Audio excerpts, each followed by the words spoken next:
That's why the 10% principle is so great, because it's 10% for every individual. So the principle could have been everyone has to give $100. So if anyone doesn't have $100, then you're excluded because everyone doesn't have $100. But that's not the principle. The principle is everyone gives 10%. So for you, it might look like $100. For me, it's just 70 cents. Yeah. And for the millionaire guy, it might be $200,000. We all gave 10%. So we gave the same percentage, we gave different amounts, but we all were involved equally in something. And so that's why, another reason why I love that principle so much, because, that the saying of who much is given, much is required, is like, well, you have something to give.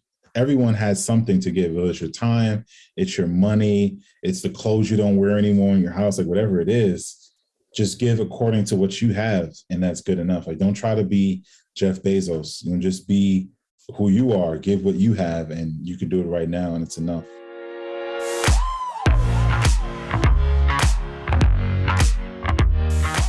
Self-leadership can be lonely. It's hard to do the thing no one else wants to do, that no one else is willing to do. But you are not alone. There are others dancing through the fight and laughing as they lead. Let's find them, swap stories, and live through this together. Welcome to How I Live Through This. I'm your host, Anne Roche, and I'm really glad you're here.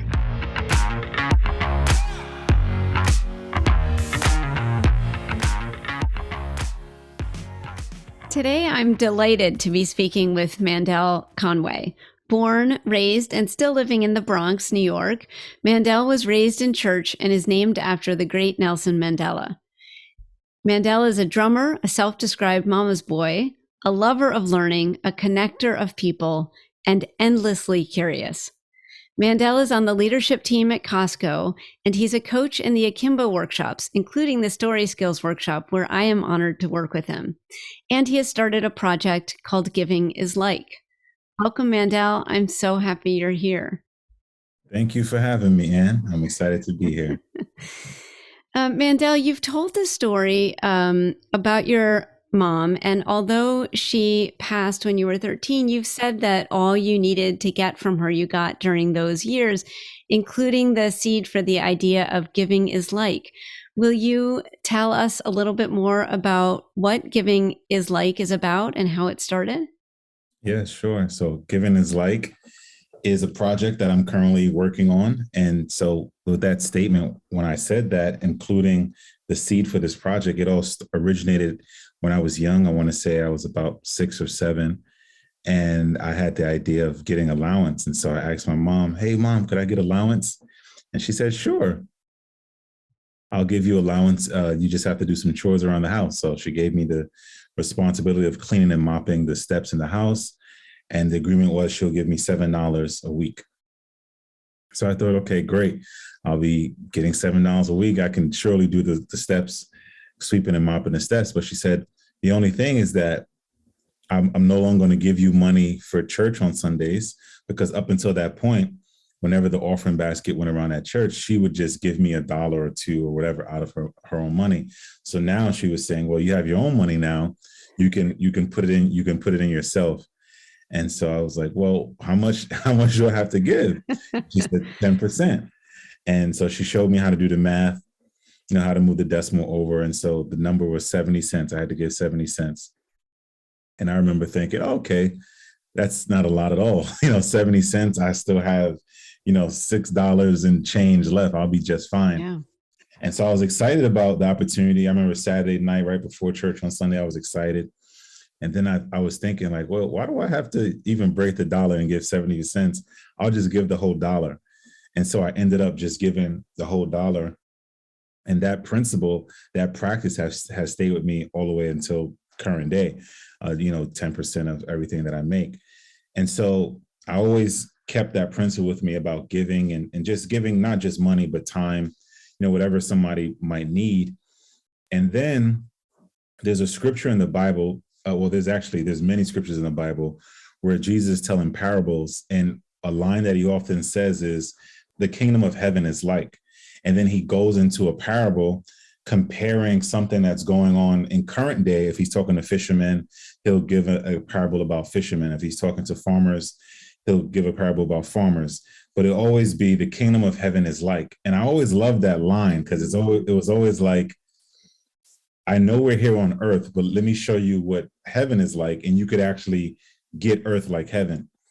And so I was like, man, I really love that line, but I can't take that line. And I just kept thinking, I said, well, what if I did giving is like? And so where I just basically say, well, these are all examples of giving. So giving is like, and one example I had was I used my own mother. I was just writing something. I said, well, giving is like a mother who doesn't know what her son will do with a lesson on giving, but she teaches him anyway. And then it turns out where he's, giving for the rest of his life and starting this project. Because I can tell you when I was 6 or 7 and my mom taught me this principle, she was never saying like, yeah, he's going to be giving the rest of his life. It's just like, it was just a natural thing for her that this is how I was raised. This is how I was brought up. This is how I'm going to teach him. And it became its own life. And so I kind of want to tell those stories of giving is like, and just going into many stories and examples of what giving is like. So those are the origins of that story. I love that. Oh my God, there's so many things there. I love that idea of, well, first of all, you're a master storyteller. So whatever puts you into a place of telling stories is exactly what you should be doing because you're so good at it. And I love that idea of if you show up generously to something or to somebody, it gives them permission to show up generously in a way that makes sense for them. And you have no ownership or idea of what that might be. Mm-hmm. But by giving them that gift, they can then take it and make it their own. Mm-hmm. Exactly. That's beautiful. And one of the things that's top of mind for me with this project is the idea of giving. There's that saying that says, it's the thought that counts. And I always say, yeah, it's true. It really is the thought that counts, as in we should be thinking about how we're giving. So a lot of people just give, like, I'll use the analogy of some people would say, oh, I went on vacation and I got you a mug. But if I don't like mugs, I never drink tea or coffee. You got me a gift. Thank you. But if it's the thought that counts, then you should really put thought into it, meaning you should be talking to me, listening to me, observing what is it that Mandell likes? What is something that'll be a good gift for him, that'll be beneficial? And then you give that gift. And you've now given a great gift because you've given a gift of thought. You've really thought about the person. And so everyone's gifts are so different, like what you can do for someone. I have a friend who absolutely loves magnets. Her refrigerator is filled with magnets. So every time I go on vacation, I get her magnets. She doesn't care about the other things that I get other friends because that's not for her. She loves magnets. And so one of the things that I want to do with Giving is Like is I want to find out what is it that people really want or what is it that they really need? Yeah. And let's give to that. And so some of the ideas that I've had was, how can I work with schools and find out, hey, what does a 10-year-old student need? Does he need pencils and pens, or does that something that he already has? Does he need letters from guys that are in their 20s saying, hey, I was once where you were, this is what you should do? Or what does the orphan child need who's lost their parents? Like, what does a 12-year-old girl need that's going through depression? Like, all the gifts are going to be different based on the needs of the individuals. And so that's one of the main things I want to do with Giving is Like. I want to dig deep into what people actually need and give them that. Yeah. And you find that out by listening. I love that. I love that you said that. You learn that. You learn what people need by listening. You said something else there that I think is so important, the difference between acting and thought. And that sometimes this act of generosity or philanthropy or charity or giving can be more about the giver than it is about the receiver. Yeah, exactly. Yeah, there's actually another reference to the Bible. There's a great story in the Bible where Jesus in the temple with his disciples, and it's offering time, and all the wealthy men of the neighborhood, they're all going up to the offering basket, holding their money and their big donations in their hand, and they're like throwing it in, making a scene, out competing each other, who can give the most, who can have the most status. And then there's a old widow woman, and she's like walking up there. She has only a few cents, and the Bible references as she gave all she had. A widow woman who, doesn't have a husband. She's poor, and she gives all she has. She puts it in a basket, and Jesus turns to the disciples and says she gave more than all of them. And they were like, befuddled, like, how could that be? They gave tons of money. And he's like, well, that's not really what giving is about. It's not about giving tons of your money. It's not about making it about you. Like, oh, look what I'm doing. Because at that point, you've already got what you came here for. You came to be seen. Okay, we saw you. Good. But here is someone that's giving everything that she has. She's saying, like, this is all I have, but I'll give it. And he's like, well, yeah, that's greater in my kingdom than all the other showboating and stuff that people do. And some people do that. Some people give for tax breaks. Some people give so they can have a stadium or an arena named after them. People give for all kinds of reasons. But what I want to do with Giving is Like is, how can we give from the heart, like with the proper heart posture, where we really want to help people and assist people, and where it's not so much about being seen. Because honestly, my favorite way to give is to give anonymously. Like, I like giving when no one knows. Like, I don't need you to tell me, oh, we heard you gave a big check to the school. No, because that's not the point. I want to give to help the person. So if it helped the person, then what I came here to do is already accomplished. And so back to your point about listening, oftentimes what I'll do is I won't tell someone that I'm going to give them something. I'll just listen to them. So we could be having a natural conversation, and you might say, oh, man, I love Bruno Mars, and I'll just be listening. I'll just sit there and I'll say, okay. And then your birthday will come up, and I'll just give you 2 Bruno Mars tickets. And it might be a year later, and you might like, wait, how did you know? Oh, you don't remember a year ago you said you like, I don't have to do it right away. At some point I can do it.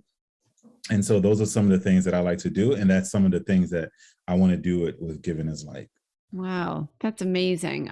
That's amazing. Oh God, we're not on video, but if you can see me nodding, the audience cannot. But so much of what you're saying is resonating. I'm I'm so overwhelmed. I'm so overwhelmed by this, Mandell. You are definitely going to need microphones and headphones because you're going to be talking about this a lot. I am so in. One of the things you said earlier was that I heard you say this about your mom, that you had to give 10% at church, but you didn't want to, you said, why not? Why even bother breaking the dollar? I still have so much left over. I'll just give the whole dollar. So that's actually more than 10%. And I bring that up because what I am hearing in how you're talking about giving is like is not just that the giving is oriented towards the receiver and not the giver, which is like frighteningly a new idea. I mean, that should be what giving is, but also that it goes beyond what is expected. It goes beyond what is easy. It goes beyond what is, okay, I'm trying to find the words for this, but what I am hearing in what you're saying is not only can giving be about the receiver and not the giver, but it can also, the giving can go beyond kind of the standard norm. You can give something that is really meaningful to that person for a lot of different reasons. And also, how much do you really need to hold on to? And what can you let go of that may actually be easier to let go of? Yeah. It's so funny you bring up the point that, when I gave the dollar, it was actually more than 10%, because ultimately, that's really the goal. It's not to keep a tally of how much you're giving. Like, oh, all right, I got to give 10% and I got to do it down to the needle. Like Right. that's because then you're missing it. You're still missing it. It's just about, you know, the least you can do is give the 10%. That's really the least you can do. Like, for example, I know someone who for 1 year he said he flipped the principal and he actually gave 9%, 90%, and he kept 10. And it was, and like you said, it's a challenge. It's like a push to you that you're going to be uncomfortable, but once you do it and you come out on the other side, you're like, oh, I could do it. Like I'm still here. I'm okay. I still have my house or whatever the things are that you need, you'll still be fine. And so the idea is never to, oh man, I I just want to give just just enough to say that I did it, because it's Yeah. not about just to say that you did it. And like you said, sometimes it's going to be uncomfortable and sometimes it's a push. And not only with money, like I've been in situations, and it's funny because I'm at this place now where we're talking about giving. I'm talking about giving a lot, and I'll be somewhere and somebody might ask me to do something, or I want to do something for someone, and it's out of the way of what I'm doing or where I'm going, and I'll say, that's so out of the way. I'm not going to do that. And then I'll like, wait a minute, no, good. I'm glad it's out the way. That this is what it is. This is what it's about. This is a sacrifice. This is what giving is about. It's out of your way. It's out of your norm. You do not have to do it, but you decided that it's worth it. That you do it. Like the relationship is worth it. That how the person will feel, that moment of appreciation, like it's all worth it. And so you go all the way out of your way. You go to the other town, to the other grocery store, you wait in line, whatever it is that you have to do, you do it because that's what giving is. Like giving is about sacrifice. It's about being uncomfortable. If you think about parents and how much they give to their children, how many times has a parent been uncomfortable or had to sacrifice or to, there were times, my father would tell us growing up, and he really lived this and embodied this. He would, whenever we needed something like a new coat or new shoes and stuff for school, he never really had a price limit. It was just like, you want that, you like it. He was very aware that when we were in school, that what other kids wore was important to us, and there was always that influence. And not that he agreed with it, but he was aware of it. And so it was like, well, if you want something nice to be amongst your friends, fine, I'll buy it for you. And if it meant that he didn't get a new coat or he didn't get a new shoes, he was okay. Like I always say, he was like a master of contentment. Like he's just okay with whatever he has. And so if my son or my daughter, if they want this coat, let's say it's $100, whereas my mom would never buy $100 coat. It's like, no, you don't need that.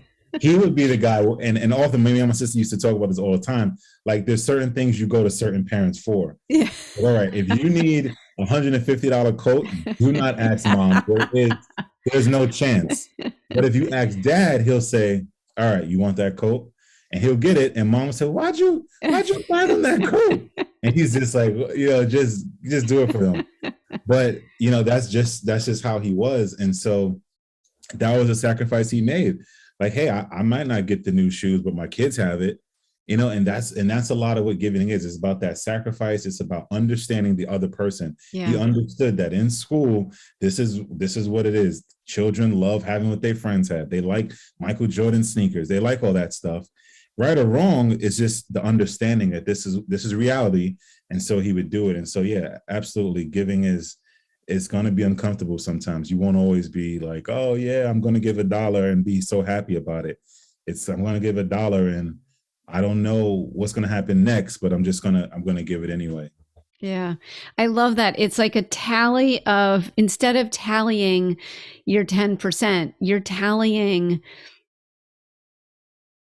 ideas of gifts for people based on what you've heard of them, what would feel good for them. I love that, taking that spotlight off of yourself and putting it on somebody else makes showing up to that giving so much more rewarding, so much more fulfilling, because it isn't that, look at how much I'm sacrificing, or look at how well dressed my kids are. It's I see them. I know they need this. I know they feel this need, and I can do that for them. Yeah. Yeah, definitely. And And one of the things that I've learned just from being around different people and, always having the idea of giving in my head is that a lot of people have this idea of, I do for you, you do for me. Right. And honestly, giving is about sowing and reaping. You give, you sow something, you'll reap it. But it's not really a something that you should consciously be thinking. Like you said, tally. Like, okay, today I gave Anne coffee. Tomorrow Anne should give me coffee. Right. No, I might give Anne coffee 10 days in a row before Anne gives me anything. And I'm totally okay with that because I didn't give Anne coffee so she can give me coffee. I gave Anne coffee because I wanted to give Anne coffee. And so sometimes people, they make it so transactional, like, I'm not giving nothing else for the rest of the year because no one gave me anything. Yeah. Well, did you give because you wanted someone to get? Because if you did, then you gave with the wrong heart and the wrong intentions, because that's not what giving is. It's not about tallying. So even if you decided you wanted to tally, you'll be better off tallying how much you have to give, because the fact that you can give says that you have a lot. If I buy you coffee every day, it's saying that I actually can afford to buy you coffee every day. And that puts me in a great spot. And I say all that, even I want to be clear that I'm not encouraging people to put themselves in a position to be taken advantage of, because that's another discussion of, allowing someone to just take advantage of you. But I do want to make it clear that keeping tally of what you give, like, last week I gave 5 people things and no one gave me nothing. It's you're missing it. That's not what giving is about. Yeah, I love that. If you're doing something because you're expecting something back, it's like apologies. If you're apologizing to somebody with the expectation that they're going to apologize back to you, you're doing that's not the right way to give an apology. I mean, you can do it that way, but you will be perpetually disappointed. Exactly. Yeah, I love that. Yeah, giving without the expectation of getting back. Here's what I'm thinking about. I'm thinking about the complexity of doing something in a way that people don't normally do it.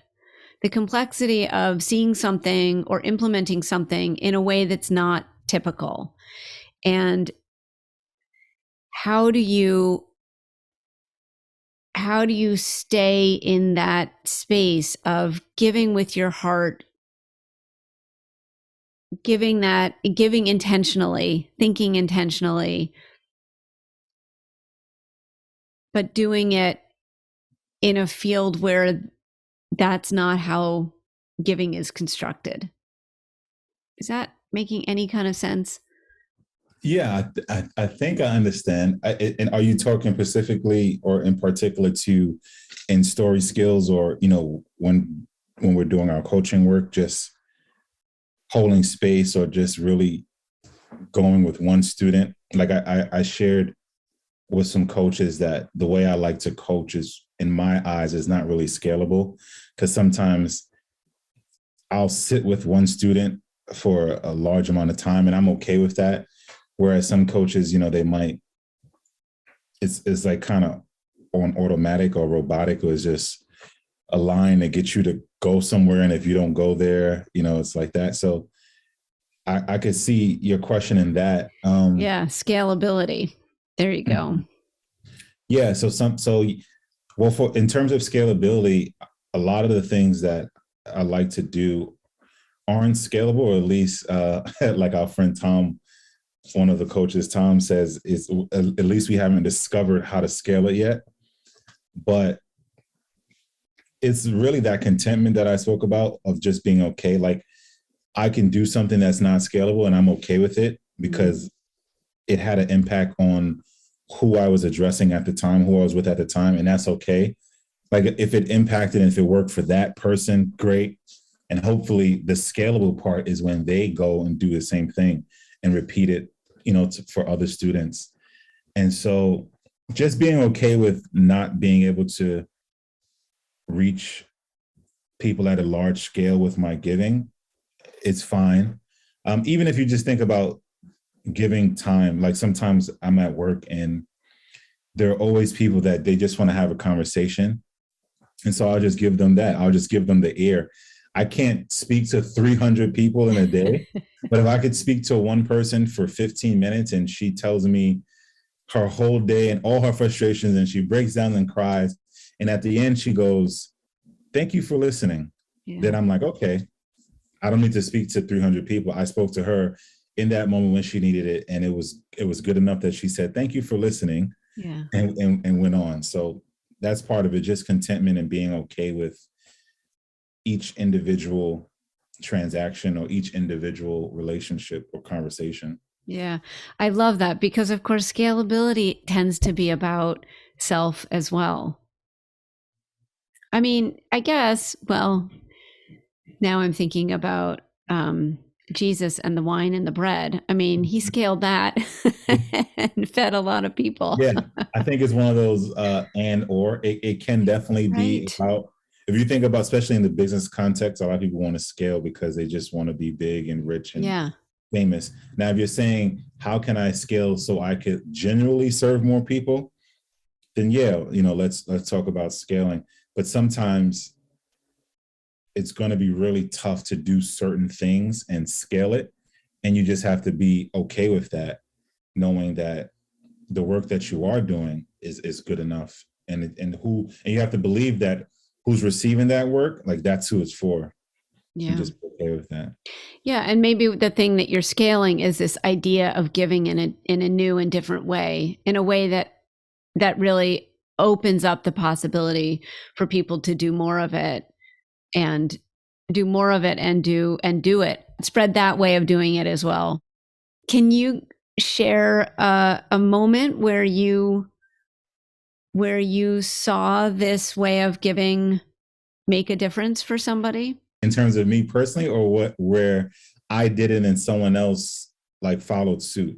Oh, any way you want to tell me. Okay. So just a way, like I told you, like the example of a coworker just, pouring out her heart and soul, like that's real. That happens all the time. Someone will just, I don't know what it is about me, but a lot of people like to just tell me everything that seemingly ever happened in their life, and I'll just sit there and I'll listen.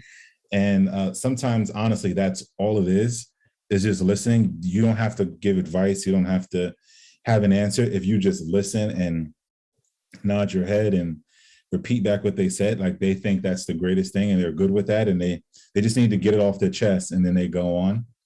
But without making this about myself, I give pretty often because I really enjoy giving and seeing the reaction on people's faces when I give.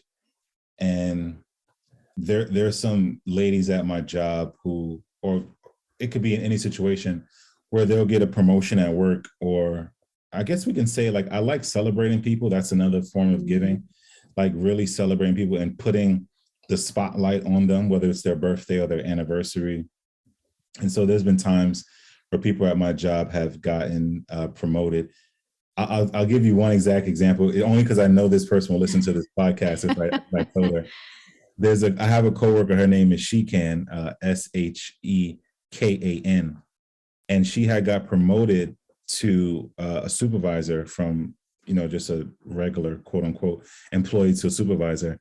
And there's a liquor company called the McBride Sisters, two African American women, and they have these bottles of liquor and champagne, and some of them are titled like Black Girl Magic and things of that nature. And they have these cans, and it is She Can on the can, like SHEKAN, Yeah. like Oh, that's like she awesome. can do Yeah. it. So when my coworker got promoted, I thought about that and I said, oh wait, her name is She Can. I'm going to get her these cans that say She Can. And so when she got promoted, I gave it to her, and she thought it was like the greatest gift ever. And I don't know what I paid for it, but it wasn't about the amount of money. It's just that, oh wait, he actually thought about that and, Yeah. and did that for me. And she told me, like, I'm not even opening it. I'll never open it. It's Oh. not in it. So just like moments like that, I get a kick out of it. Just Mm. how could I? It's like a tailor-made gift. Like, how could I give a tailor-made gift just for you in this moment, or wherever you are in your life? Like, how could I just do this for you in this moment? Mm. And that's really what I enjoy doing. Mandel, that's such a great story. And what I can't help think about is that I'm not going to say a general we. I'm going to just take total responsibility for this myself. I have these great thoughts or great ideas, or I'm like, oh, I should really send this person this note, or I should do this thing.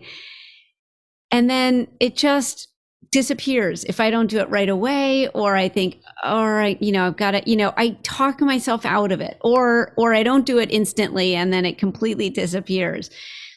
You're thinking those thoughts and then you're acting on them. So it really is this combination of thinking first and then acting. Mhm. How do you what advice can you give me for someone who thinks about things and doesn't act, or sometimes acts without thinking? How do you combine those two things so that it's a whole piece? Yeah. So first, I will tell you that obviously I'm not perfect in that. There's been times where I had an idea and I didn't act. Literally across the street from my church, there are some apartment buildings there. And one day I was walking by and I saw like there was a fire there, and everyone there, had to evacuate. And there was like a note that everyone was moved to like the Red Cross or like a nearby hotel. And so my immediate thought was, okay, how can we get in contact with them and figure out what it is that they need, and whether I can do it at a personal level or I could approach my church with it and do it. And Sunday after Sunday passed and I never did it. And then when I called back, they were like, oh, we lost contact with the families or something like that. And that ate at me for weeks because I didn't act. Like I knew that I should have done something. I had the idea. And so what I try to do is when the idea comes, especially when it comes to giving, it's like, this idea came for a reason. You should act on it and just do it right now. Just go now, go to the liquor store now, go to the bakery now, like make it a plan that you're going to do it no matter what. And the interesting thing is there have been times that I was giving something and I thought, this is a little over the top, or I don't have to do this. Like this might be too much. And I did it anyway because the heart of it is pure. And whenever I did it, no one's ever said like, this was too much, or this is what it was always like, oh my gosh, like, I can't believe you did this much. And so it's like, if you have that thought, and like you said, it could just be a text or a note or paying someone a visit or calling someone on their birthday. If you have the thought and you do it at that moment, so you don't give yourself a chance to forget or anything like that, it goes over well with people. They really appreciate those kind of things. Yeah. And what I've found is that when I'm doing it because I'm really drawn to it, because I'm really compelled to do it, and I'm not doing it with any expectation, then I'm just glad I did it. And I'm not waiting for anything back. It doesn't, I don't know. I feel good about it. I feel good that I did it. And so if somebody else says, wow, I can't believe you did that, that's just gravy. I'm already fueled by the fact that I thought of that. I knew it would mean something to that person and I did it. Mm-hmm. But man, it's I've never regretted when I've done it, but there's so many times where I've talked myself out of it and then God damn it, I meant to do that. I should have done that. Mm-hmm. Yeah. Okay. There's one last question for you. What do you hope for for the future of this work of Giving is Like? Where do you see Giving is Like heading? Wow. So I actually have a lot of plans. One of the ideas that I have long term, well, I guess I could start with this. So the foundation of what I want Giving is Like to be is for people to have the right heart and belief in giving. And so that could show itself in any sector or any place. It could be in the workplace. It could be in church. It could be in your family. It could be in the school system. Like it could be anywhere, because giving is everywhere. In fact, most humans already give to themselves. So you already have an idea about how to give because you give to yourself. When you go to bed at night, and you sleep for a couple of hours, you gave yourself something. And so we already have the idea of it. And so I just want people to really know that there's different levels of giving, like there's a different maturity that you can graduate to in giving, and just to keep pursuing giving and thinking about the other person, putting thought into it, having the right posture, not a posture of giving to get, but just giving to give, because that's what you want to do.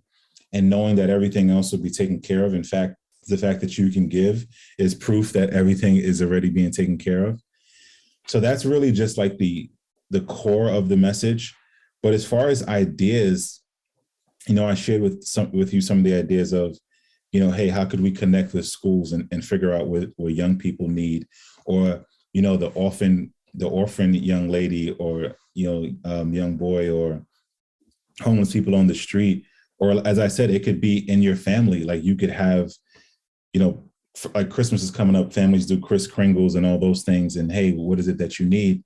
But I've even thought about having a restaurant around the idea of giving. Is like, not that I know how to cook or anything like that, but just the idea of, what if you had a restaurant that everything that was generated from the restaurant. So if I go to the restaurant and I buy a meal for $100, 10% of that goes to someone in need or some charity or something. So literally every meal, every guest that walks in the doors, they're automatically givers.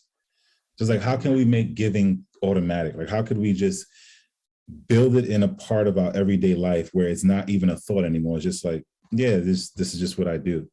And so you walk into a restaurant, you order a meal, whether you know it or not, 10% of everything that you just spent went to someone. And I want to tell you about, like, oh, thank you for buying this chicken dinner. You just donated to a all girls elementary school down the block. They don't have book bags for next year.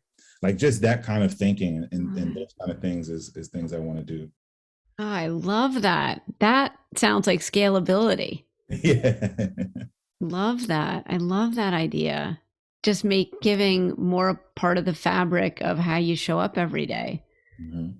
Yeah, love that. Is there anything else that you want to share or that you want the audience to know about? I think one of the questions that comes up often when people they see the logo for Giving is Like, which is an orange, or it's a slice of an orange. And so when I was thinking about Giving is Like, and I had to name, I said, okay, giving. When you think about giving, I think about growth, because a lot of what giving is about growth. You really have to mature into a giver who's just not concerned about being seen. You're not concerned about getting anything back. You're not concerned about how much it's going to cost you. You're just giving. And so I wanted to do something with like green, obviously because plants growth, and brown with soil, and then the sun, obviously because that helps growth. You need the sun and water. And so I actually worked with two designers on it. And so the second designer I worked with, who actually designed the logo, her name is Kim. And we were talking back and forth, and I shared it with her, and she sent me a bunch of mock-ups. And then she sent me this one, which was what is not what it is now, but it was a sliced orange. And she said, yeah, I don't know. I thought about this because I thought about, as a child, I remember like having an orange and your friends would want one, and you'll just like slice it and just share with them. Like you would give them a slice of the orange. And that just stuck with me. And I was like, man, I really like that. And then I liked the orange, and I liked the peel, and something just spoke to me about it. And so I went with it. And so people ask me all the time, like, what is the significance of it? And that's the significance, that you don't have to give a lot. Like I gave 70 cents. That was the beginning of my giving journey. And I don't know how many dollars I've given, since then, but you could give 70 cents. You can give a slice of your orange, and you could impact someone's life. And in 10 years, you might be running your own food pantry because you gave that one slice that one day. And so that's really what I want people to know about giving, and also the origin story of that logo, because it's something that gets asked often. But I absolutely love the logo and the colors, and it speaks to me. It's one of my proudest moments for sure. Mm. Just working with the designer and getting that logo. In fact, people listening can't hear this, but someone actually recently gifted me a book with the logo on Wow. it. And then on the back, it's me and my mom. Oh, Mandell. Yeah. That's And just beautiful. so I always remember that giving is like started when my mom gave me that lesson as a youngster. That is so beautiful. A powerful testament to her and the man she raised, but also that concept of giving can go far past one's own life. Yeah, absolutely. Yeah, it's really beautiful. You mentioned that story, and I know that you had that on your Instagram. I loved that whole series of stories you told about Giving is Like on your Instagram. Where can people find you and hear more about Giving is Like? Yeah, so literally as we speak, I'm working on the website, which will be givenislife.com. I spoke to the graphic designer yesterday, so I'll have a website definitely in 2022. Right now, it's just my Instagram. That's really where I get all my stories out. And so it's just, Mandell Conway on Instagram. And that's it for now. But the website is definitely coming. And I've had ideas about, daily blogging or videos and stuff like that. But whatever it is, it'll be something with constant stories about giving and just, like I say, the purpose of Giving is Like is to help people become better givers. So that's what you'll be seeing, just content about how can we become better givers. Even myself, I haven't mastered giving. There's still growth for me in my giving as well. Well, I learn from you every day, and it's just such a privilege and an honor to walk beside you, to be in your orbit, and to learn from you. So thank you, Mandell.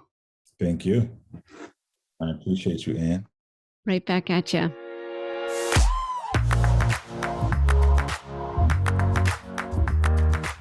The word philanthropy is derived from the Greek word philos, which means loving, and anthropos, meaning human. So philanthropy is, at its core, loving humans. Love is the common thread running through all of my interviews this season. Every one of my guests loved the community they stood in enough to want more for it. They took steps, small at first, grounded in love and belief in their community, which yielded unexpected and beautiful outcomes for themselves and others. When looking at philanthropy through the lens of love, every action is an important action, and everyone can lead from where they stand. What community do you love? You may already be a philanthropist. Do you give your time or share your talents or make connections or give that extra money because you love and believe in your community? That's the definition of philanthropy. So where do you see the opportunity to be more intentional, go one step further than you already do? If you need some direction, here are 2 organizations featured in this season that touched my heart deeply. Please consider donating to help their important and love-filled work continue. Old School Cafe at oldschoolcafe.com. That's OLDSKOOLCAFE.com. And New England Blacks in Philanthropy at nebip.org. That's nebip.org. Thanks so much.